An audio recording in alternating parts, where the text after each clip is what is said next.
तुमने मुझे मायूस किया। एक जमाने की बात है, एक शिकारी जंगल में शिकार करने गया। वहां उसे एक बहुत ही छोटा सा शेर का बच्चा मिला। वो इतना नन्हा था कि अभी अपनी माँ का दूध पीता था। शिकारी को उस पर तरस आया, उसने उसे पकड़ा और अपने घर ले आया। घर पहुंचकर शिकारी के बच्चे नन्हे शेर को देखकर बहुत खुश हुए। वो उसके साथ खेलने लगे, उसे प्यार करते और अपना दोस्त समझने लगे। कुछ देर बाद शेर के बच्चे को भूख लगी, मगर वो कुछ खा नहीं सकता था क्योंकि वो अभी सिर्फ दूध पीता था।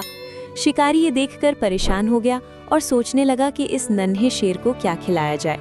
काफी सोचने के बाद उसे एक तरकीब सूझी। उसके घर में एक बकरी थी जिसके अपने भी छोटे बच्चे थे। शिकारी ने शेर के बच्चे को बकरी के साथ छोड़ दिया।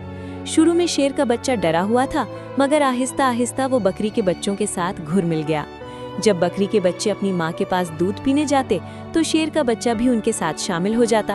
वक्त गुजरता गया और शेर का बच्चा उन्हीं के साथ पलने बढ़ने लगा। वो शक्ल में तो शेर था, मगर उसकी आदतें बकरियों जैसी हो गई। वो उन्हीं के साथ घूमता, उन्हीं की तरह आवाज निकालता और उन्हीं की तरह डरता भी था।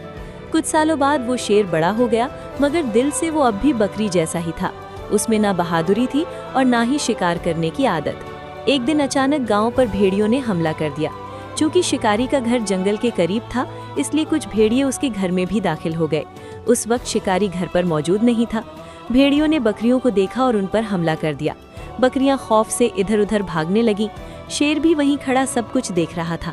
जब भेड़ियों ने उसे देखा तो पहले वो डर गए, मगर जब उन्होंने देखा कि शेर ना तो गराया और ना ही हमला किया तो उनकी हिम्मत बढ़ गई। उन्होंने बकरियों पर हमला करके उन्हें नुकसान पहुंचाया और चले गए। शेर वहीं खड़ा रहा और कुछ न कर सका। कुछ देर बाद शिकारी वापस आया तो ये मंजर देखकर बहुत अफसोस हुआ। उसने सोचा कि अगर ये शेर जंगल में रहता तो बहादुर बनता, मगर बकरियों के साथ रहकर उसकी सलाहियतें खत्म हो गई। आखिरकार शिकारी ने फैसला किया कि अब उसे जंगल में छोड़ देना चाहिए। अगले दिन वो शेर को लेकर जंगल गया और उसे आज़ाद कर दिया ताकि वो अपने जैसे शेरों के साथ रहकर बहादुर बन सके। सबक ये है कि इंसान जैसी सोहबत इख्तियार करता है वैसा ही बन जाता है।